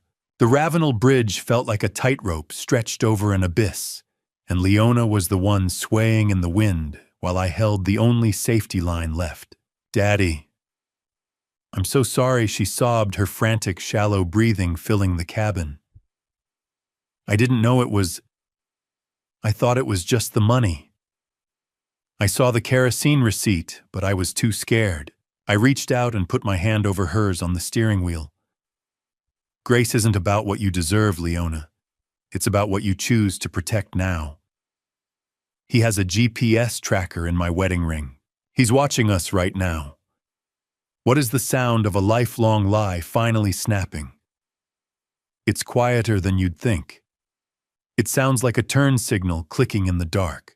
As we reached the end of the bridge, her phone buzzed with a text from Preston, but she didn't look at it. "Turn the wheel, Leona," I commanded. "End this structure before it kills us all." With a violent yank, she steered the SUV toward the downtown precinct exit. "Tell them everything," she whispered. "Even the parts that send me to jail." As we pulled into the police station parking lot, I felt a surge of grim relief. Jim Rodriguez's truck was already parked near the entrance, indicating the swimmer had arrived to deliver the video evidence of the push. Leona killed the engine and rested her forehead against the wheel, her body shaking with the weight of her choice. "He's going to kill me for this, isn't he?" she asked, her voice a hollow whisper that broke the last of my heart. But before I could answer, my phone vibrated with a violence that made my entire body jolt. The unknown number flashed across the cracked screen. My thumb hovered over the decline button, but something an architect's instinct for structural failure made me answer. The voice that filled my ear wasn't Preston's smooth hedge fund charm. It was the raw, stripped-down sound of a man whose empire was collapsing in real time, and he was looking for someone to bury in the rubble. "Hello, Thane," Preston said, his voice a low, vibrating threat that made the hair on my arms stand up. "I hear you've been having conversations with people who don't understand our family's business." The cold, metallic taste of fear flooded my mouth as I realized he knew we were at the precinct. The GPS tracker in Helen's wedding ring had betrayed us. I could hear the rhythmic sound of traffic in the background, the distinctive whoosh of Highway 17, and I knew he wasn't at the marina. He was mobile hunting. "Preston," I said, keeping my voice steady despite the hammer of my pulse. "If you're calling to apologize for the river, you're a few weeks late." His laugh was a dry, rattling sound that carried no humor. "Apologize, no Thane. I'm calling to give you a choice. You can stop this investigation, or you can keep playing detective, and we'll see how well you swim when the current is twice as strong." The threat was clear, but it was the background noise that made my blood freeze. I heard a child's voice, Lark's high-pitched giggle, and the distinctive electronic chime of a school bell. "Where are you, Preston?" I demanded, my voice rising. His silence was a physical weight pressing against my chest. "I'm exactly where I need to be, Thane. Just remember, foundations crumble faster when you remove the wrong support beam. Think about which beams you're willing to lose." The line went dead, leaving only the hollow echo of his threat hanging in the air. I looked at Leona, her face drained of color. "He's at the school," I whispered. "He's taking the children." We burst through the precinct doors, Leona screaming for Detective Morrison, as I recounted the call. The smell of jasmine from the garden outside mixed with the acrid taste of adrenaline as Morrison immediately radioed dispatch. The call wasn't just a threat. It was a declaration of war, and the battlefield was about to expand beyond anything I had anticipated. As sirens began to wail in the distance, I knew the structure of our family was about to face its final stress test. The smell of the precinct was a mixture of floor wax and stale coffee, a sterile scent that felt like the first breath of clean air I'd taken since the river had tried to claim me. I walked through the heavy glass doors with Leona, the cold air-conditioned draft in the interview room, raising the hair on my arms. Detective Morrison greeted us in a windowless space, his face set in a grim mask. I didn't waste time on tears. I started with structural proof. I laid out the dry cleaning receipt, with its telltale river silt, and the symptom log containing Marcus Webb's handwritten triggers. Morrison revealed that Jim Rodriguez's video didn't just show the push. It showed Preston returning to the railing 10 minutes later with a vial of acid to finish dissolving the bolts. "I'm an architect detective. I know how to read a failure," I said, my voice finally steady. "This railing didn't rust. It was assassinated." Morrison nodded slowly, the scratch of his pen on his legal pad, the only other sound. "You've brought me a lot more than just a bad memory, Mr. Garrison." I reached into my pocket and produced the ruggedized flash drive. The metallic smell of the evidence bag felt like victory as I handed it over. I explained the email chain between Preston and Marcus Webb, the liquidation timeline, and the horrific Predator's journal.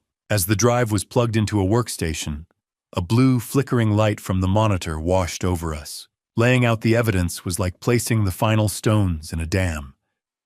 I could feel the current of Preston's lies finally starting to slow against the weight of the truth. The room went silent as Morrison scrolled through the cold, tabulated plans for my death. "It's all here," I whispered. "The life insurance, the shell companies, and the previous victims." "My God," Morrison muttered. "He has a spreadsheet for the probate period, a tech specialist with a buzzed haircut, and eyes that moved faster than the data on his screen." Agent Miller took the drive with a pair of sterile tweezers. He began verifying the digital signatures on the forged power of attorney, while the hum of the precinct's server fans filled the gaps in our conversation. I pulled out my tablet and showed the GPS tracker notification. "If the ring is in this building, Preston knows we're here," I warned. "We need to shield that signal. Now." Morrison barked an order to Miller, who moved with sudden frantic energy to isolate the device. "How does it feel to see your own life being sold off in a dark web auction while you're still sitting in a room with the heat on Agent Miller's fingers flew across the keys? He discovered a hidden partition on the flash drive containing live stream credentials for cameras in the Mount Pleasant house. Preston wasn't just watching me. He was broadcasting my perceived decline to a private bidding group of predatory lenders. Morrison stared at the live camera feed from my bedroom in Mount Pleasant, his face draining of color. My heart stopped as he checked another screen, one tracking the movement of Preston's own vehicle. "If he's not tracking you," he whispered, looking up at me with eyes full of a new sharp panic. "Why is he at the school?" There is no architectural filter for a father watching his only child dismantle her own life sentence by sentence through the cold transparency of a two-way mirror. I stood in the darkened observation room, the cold, oily feel of the observation glass pressing against my forehead. On the other side of the partition, the harsh, unforgiving glare of the overhead LED panels washed the color from Leona's face, making her look like a ghost in her own story.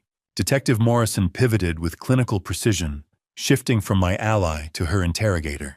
I watched her trembling hands reach for a plastic cup of water, her smudged mascara tracing paths of ruin down her cheeks. Leona revealed then that she had secretly recorded one of Preston's phone calls with Marcus Webb, where they discussed the final solution for me. She had evidence of the murder plot, a digital recording that could have saved me weeks ago, but she had chosen to hide it out of a paralyzing fear for her own safety. "I just wanted the house back, Detective." She whispered, her voice a muffled, echoing quality over the intercom. "Preston said it was just a temporary loan from Dad's estate." Morrison didn't blink. A $250,000 loan without his consent is called grand larceny, Leona. The glass between us was more than just silica and lead. It was the physical manifestation of 40 years of trust being ground into sand. I watched her break down completely when Morrison slid the power of attorney document across the table. She admitted she knew it wasn't my signature, but she had been convinced by Marcus that it was a legal necessity to protect us from bankruptcy. Preston hadn't just used her greed. He had used her terror of failure to turn her into a criminal. "I didn't know about the river," she wailed, her voice cracking under the scent of ozone from the recording equipment. "I swear on my children's lives I thought he just fell. But you didn't tell the doctors the truth when he tried to speak, did you?" Morrison countered. She couldn't answer. She simply stared at the table, a structure collapsed under its own weight. "How do you hold the hand of someone who used your own signature to write your obituary?" I wanted to reach through the glass to pull her back to the girl who used to sit on my drafting stool, but that girl was gone. Morrison informed her that while her cooperation would be noted, her actions made her a co-conspirator. The realization of a prison sentence finally hit her, and she looked toward the glass, instinctively knowing I was there. "Daddy, are you there, please?" Her eyes were pleading for a structural rescue I could no longer provide. As she was being led out by a uniformed officer, she stopped at the door, whispering one last detail to Morrison. "Preston has a second untraceable vehicle hidden in a rental lot for emergencies," she said, her voice hollow. "He's going to use it today." Leona's eyes locked onto mine through the one-way glass, and in that moment, the daughter I knew vanished, replaced by a woman who realized that her perfect life was actually a prison she had helped build. I remained in the dark, my heart a heavy stone of paternal sorrow, as the weight of her complicity settled over the room like a shroud. The daughter I had built my world around was now a stranger facing the ruins of her own making. The heavy thud of the door closing behind Leona left a hollow ringing in my ears, soon replaced by the frantic crackle of Morrison's radio. It was a high-priority alert from the school district, a sound that turned my exhausted justice into a cold, sharp spike of adrenaline. I stood in the precinct command center, the sharp, stinging smell of fresh printer ink from the newly issued warrants clinging to the air. Detective Morrison's face was grim as he signed the official papers for Preston Ward and Marcus Webb. "It's done, Thane," he said, his voice barely audible over the overlapping barks of police radios. "We have enough for attempted murder and conspiracy." I looked at the ink still glistening on the page. "Just make sure he doesn't see the strike team coming," I warned. "He's a structural thinker. He'll look for the exits before you even reach the driveway." The machinery of justice was finally pivoting, but the structural integrity of my relief collapsed when the desk phone rang. It was the principal of the Children's Academy. Her voice was thin and panicked as she reported that Preston had arrived 20 minutes ago claiming I had suffered a massive stroke. He told them he needed to take Milo and Lark to the hospital immediately because Leona had authorized him as the sole decision-maker for school pickups. Just 2 days after the river incident, they had released my grandchildren into his hands without a single question. "He took them," I shouted, the cold sweat dripping down my neck. "But I'm standing right here, Mr. Garrison, stay calm," Morrison said, though his own jaw was tight. "We're tracking his vehicle now." The warrants were just paper walls, and Preston had just driven a wrecking ball through the middle of them. I discovered then that the passports were missing from the home safe. He had been planning this escape contingency for weeks. Before I explain what the stationary GPS signal truly means, I'd love to get your honest feedback. We've been through a lot of twists and turns to get to this point. How would you rate the quality of this story so far, on a scale of 1 to 10? Please drop your rating in the comments. Your feedback is the only way I can keep improving these stories for you. Please note, what follows contains recreated details for narrative purposes, as the message is what I hope stays with you.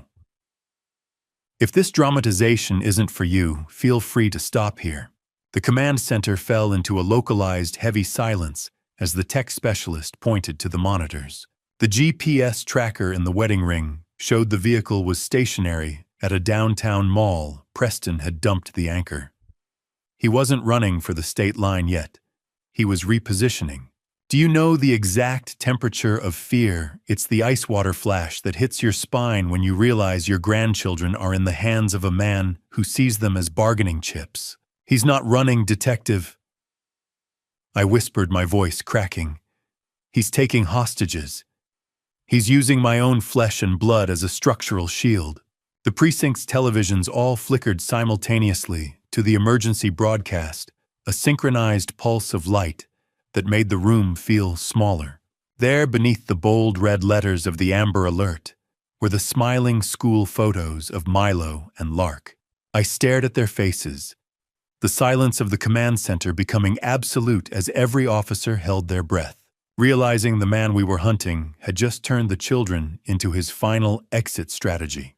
The flickering, fluorescent lights of the precinct felt like a strobe effect, freezing my daughter's face in a jagged sequence of screams that no amount of luxury or lies could ever silence again. Leona collapsed in the middle of the squad room, her high-heeled boots slipping on the linoleum as she screamed for her children with raw, rhythmic sobbing that tore through the clinical quiet. "I gave them to him," she shrieked, her voice a whirlwind of grief and self-loathing. "I signed the papers that let him take them." Detective Morrison moved to restrain her, his face a grim mask. "Leona, look at me," he barked, voice cutting through hysteria. "We need the plate number of that rental car." Focus. I watched from the sidelines, realizing my daughter was finally broken, but the cost of her clarity was the very lives of my grandchildren. The precinct doors slid open, and a bike courier in sweat-stained spandex entered, looking confused by the chaos. He had a package addressed to the architect. Morrison intercepted it inside. Wrapped in a blueprint of the Mount Pleasant estate was Milo's digital watch screen, smashed and frozen at 3 p.m. The sharp, metallic scent of blood on the watch glass hit my nostrils. "He sent this to taunt me," I whispered, heart thudding. As Morrison tilted the watch, I saw a tiny, bloody fingerprint. It wasn't from Milo, the size was wrong. It was from Lark. My brave little girl had fought back. But it was the soft, electronic chime of an iPad notification that cut through the noise like a bell in a cathedral. Agent Miller's head snapped up from his workstation, eyes widening as he stared at tracking software. "We've got something," he said, voice sharp with urgency. "It's coming from a cellular-enabled iPad registered to Emma Ward." The room fell silent except for server hum and distant police radios. I pushed through the cluster of officers, heart hammering, as I leaned over Miller's shoulder. "What does it say?" Miller's fingers flew across the keyboard, pulling up the notification. It wasn't a standard message. It was a location pin dropped in the Find My Friends app, the kind of breadcrumb a smart child would leave when she knew her phone had been taken. Attached was a single line of text, typed with careful precision: Blue Heron Motel, Highway 17 North, Room 14. The message was time-stamped 3 minutes ago, and below was a second line that made my blood run cold. "Grandpa, he has a knife. Please hurry." "That's my girl," I whispered, voice breaking with pride and terror. "She's telling us where they are." Morrison was already on his radio barking orders. "All units, we have a confirmed location. Blue Heron Motel, Highway 17, North, Room 14. Suspect is armed with a blade holding 2 juvenile hostages. Code 3 response, but maintain perimeter, no sirens within half-mile. I need SWAT mobilized now." The room exploded into motion, but I stood frozen. The Blue Heron Motel was a relic from Charleston's past, a 2-story roadside motel on the edge of condemnation. I knew it well. My firm had assessed its structural integrity in the 90s. The building was a death trap of rotting wood and failing supports, and Preston had chosen it for exactly that reason. "How long until SWAT arrives?" I asked. Miller checked his screen. 12 minutes, sir. Maybe 15 with traffic." 12 minutes was an eternity for 2 children trapped with a man willing to kill. I looked at Morrison, resolve hardening. "I'm going with you, and I'm going in first." Morrison opened his mouth to argue, but I cut him off. "He knows me, detective. If you send in a badge, he'll panic. But if I walk through that door, he'll think he still has control." Morrison stared at me, then nodded. "You wear a vest, and you follow my lead. The second I give the signal, you drop to the floor." "Understood." As we rushed toward the parking lot, I looked at Emma's message one more time. She had given me the blueprint. Now I had to execute the rescue. The Blue Heron Motel wasn't a landmark. It was a tombstone marking the death of Charleston's roadside glory, a 2-story relic with peeling paint and a flickering neon sign that buzzed like a dying insect. As Morrison's cruiser skidded into the gravel parking lot, the smell of hot asphalt and stale exhaust mixed with salt breeze from the marsh beyond. I stepped out the bulletproof vest they'd forced me into, feeling like a cage, and stared up at the second-floor walkway where Room 14 sat like a dark, unblinking eye. The motel was structural decay, incarnate rusted railings, cracked concrete windows covered with sun-bleached curtains. It was exactly where a desperate man would make his final stand. SWAT had established a perimeter, black-clad forms moving like shadows as they positioned behind vehicles and along the exterior stairwell. Morrison gripped my shoulder. "He's in room 14, second floor, northeast corner. Curtains drawn, no movement but thermal shows. 3 signatures, 2 small, 1 adult." Relief that my grandchildren were alive was crushed by knowledge of what Preston could do when cornered. How do you negotiate with a man who sees humans as line items on a balance sheet? Morrison's radio crackled. "All units in position. Snipers on adjacent building have a clear line to the window, but can't get a shot without risking the children. Recommend contact and negotiation." Morrison turned to me. "This is your play, Thane. Walk up, knock, keep him talking. The second he lowers that knife or moves from the kids, we breach. But if he makes a move, you hit the floor." I adjusted the vest, feeling the concealed wire taped to my chest. The microphone was cold against my skin, a reminder that every word would be heard by officers waiting for their cue. I began the long walk across the parking lot, footsteps crunching on gravel. The afternoon sun was brutal, reflecting off metal railings. As I climbed the stairs, each step groaned. I noticed cigarette butts crushed in corners, a child's toy near room 12, the smell of mildew and cheap disinfectant.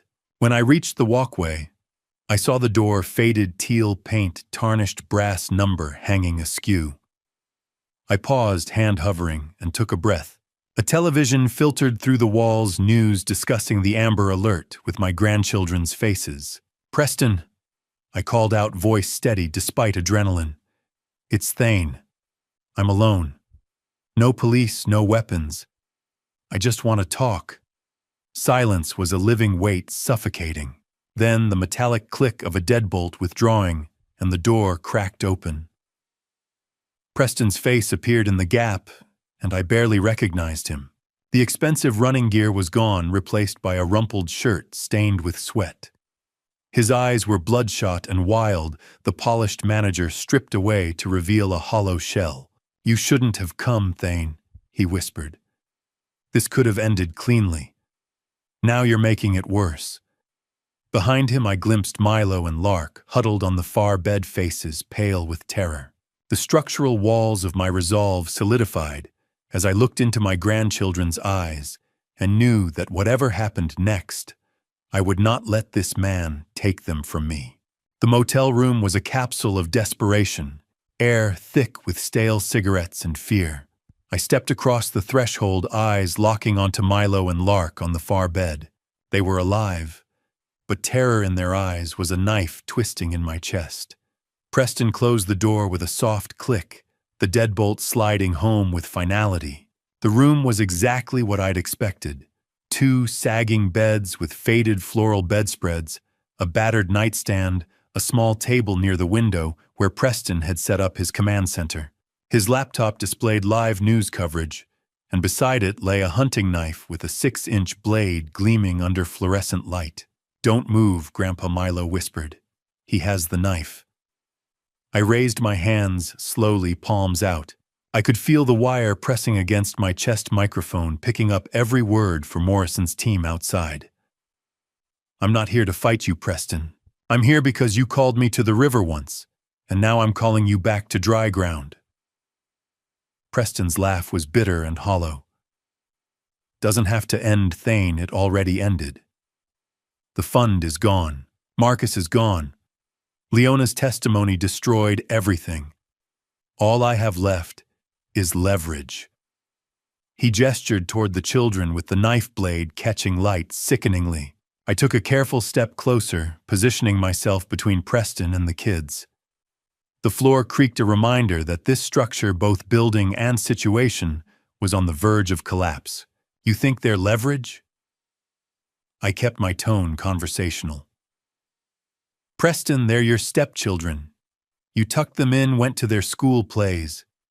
Somewhere you must have felt something." His face twisted. "I felt bored, Thane. Like I was babysitting someone else's mistakes while waiting for the payout. Do you know what it's like to smile at a child when all you see is a decimal point?" The casual cruelty hit like a physical blow, but I stayed calm. I needed him talking, giving SWAT time to position. Through the curtain gap, I caught a glimpse of a black-clad figure on the exterior walkway. They were getting into position, but the room's layout made a clean shot impossible. Preston stood too close to the window. "You're right, Preston. I underestimated you. Margaret, Susan, even me. You're a builder like I am. You just build with different materials." His eyes narrowed. "What are you saying?" "I'm saying you win. You want leverage, take me. Let the kids go and I'll be your hostage. I'm worth more alive. I'll sign whatever you want. Just let them walk out." For a moment, calculation flickered across his face. But then Milo spoke, young voice cutting through tension. "Don't listen to him, Preston. Grandpa's wired. The cops are right outside." My blood turned to ice as Preston's gaze snapped to my chest, eyes widening. The boy had just thrown a grenade into the negotiation. Preston's face contorted with rage as he lunged, knife raised, and the careful architecture of the standoff collapsed into chaos. Outside, Morrison's voice crackled over megaphone. "Preston Ward. This is Charleston Police. Release the hostages and surrender. You are surrounded." Boots thundered up the exterior stairs, and I realized the breach was coming, whether we were ready or not. The fluorescent light flickered, casting jagged shadows, and I saw Preston's eyes lock onto mine with terrible clarity. He wasn't going to surrender. He was going to take as many down as he could. Time didn't slow. It fractured into 1,000 jagged pieces. Preston's lunge was a blur, the hunting knife arcing through stale air with lethal intent. I threw myself backward, shoulder slamming into the cheap dresser, as the blade whistled past my face close enough that I felt air displacement. Behind me, Lark screamed high and piercing, freezing Preston for a heartbeat. That moment was all Milo needed.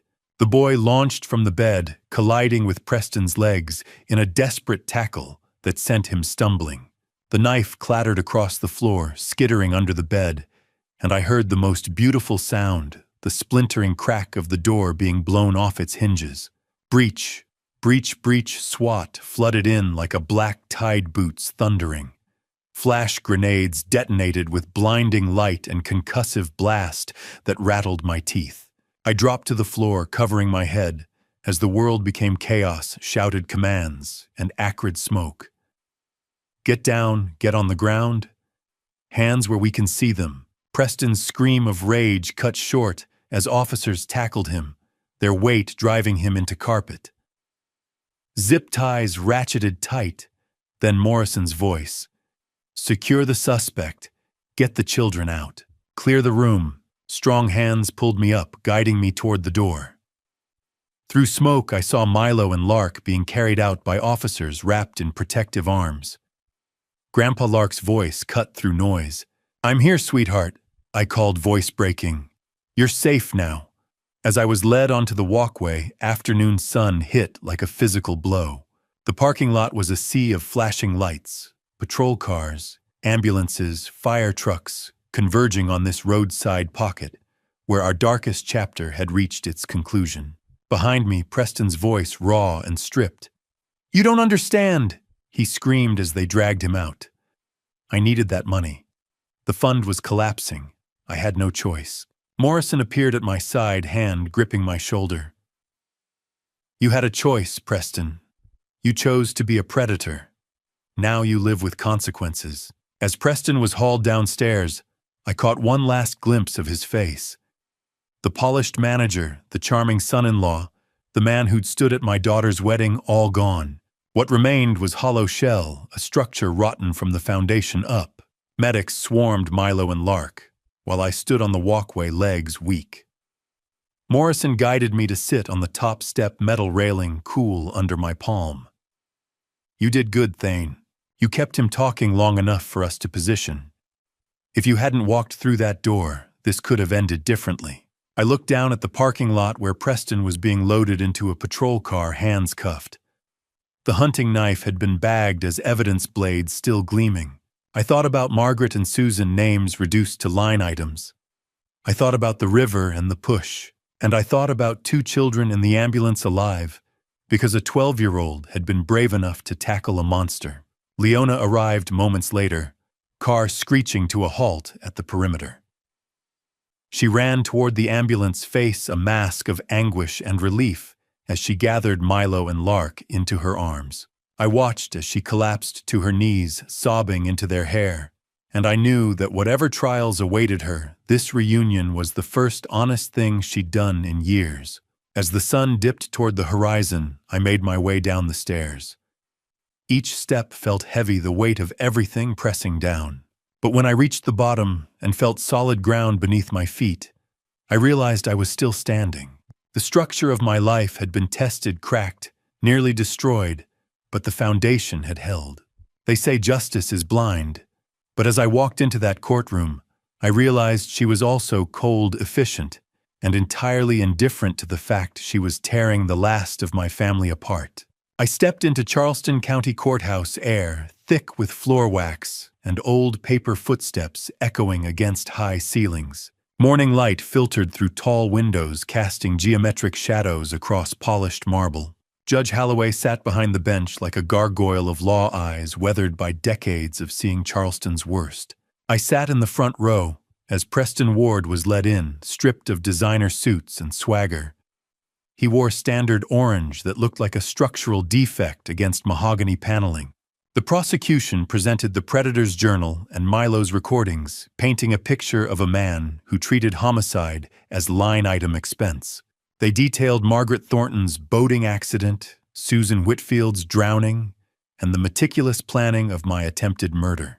The courtroom fell silent as they played audio of Preston's motel confession. I did what was necessary for the fund. "You don't build a legacy, mister," Ward Judge Holloway said, voice a low, gravelly vibration. "You build a cemetery." Preston refused to look at me, jaw set in final arrogance. The sharp clack of the gavel sounded like a demolition ball. Life without the possibility of parole.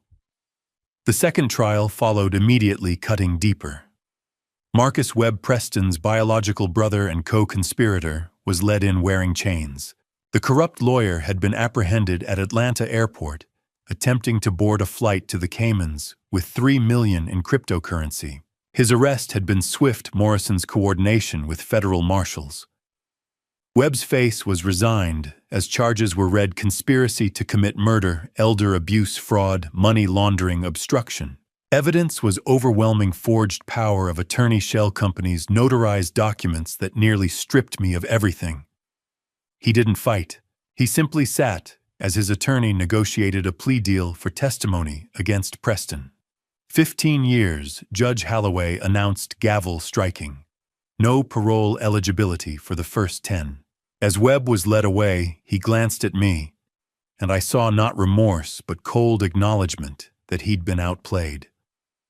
The prosecution also brought charges against Dr. Sterling Hayes, the cognitive consultant Preston had paid to fabricate my incompetency evaluation. Hayes's medical license was permanently revoked by the South Carolina Board of Medical Examiners, and he received a 3-year suspended sentence for professional misconduct and conspiracy to commit fraud. The watch he'd worn Preston's hedge fund merchandise was entered into evidence as proof of their financial relationship. Justice, it seemed, had a long memory for those who weaponized medicine against the vulnerable. The tone shifted to profound tragedy as Leona took the stand. She looked a shell designer clothes replaced by simple gray dress face bare of makeup.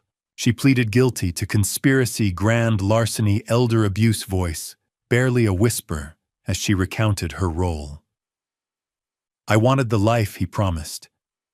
I didn't care who I had to step on, even my own father. I sat and watched my daughter accept responsibility for crimes that would cost 7 years, and I felt the weight of every parental decision pressing down. Despite her cooperation testimony securing Preston's conviction, her role in the motel, the scale was too great. 7 years, Judge Holloway said, voice softening slightly, with credit for time served and parole possibility after 5 contingent on demonstrated rehabilitation. I watched her being handcuffed, silver bracelets, a cruel echo of designer watches she once coveted.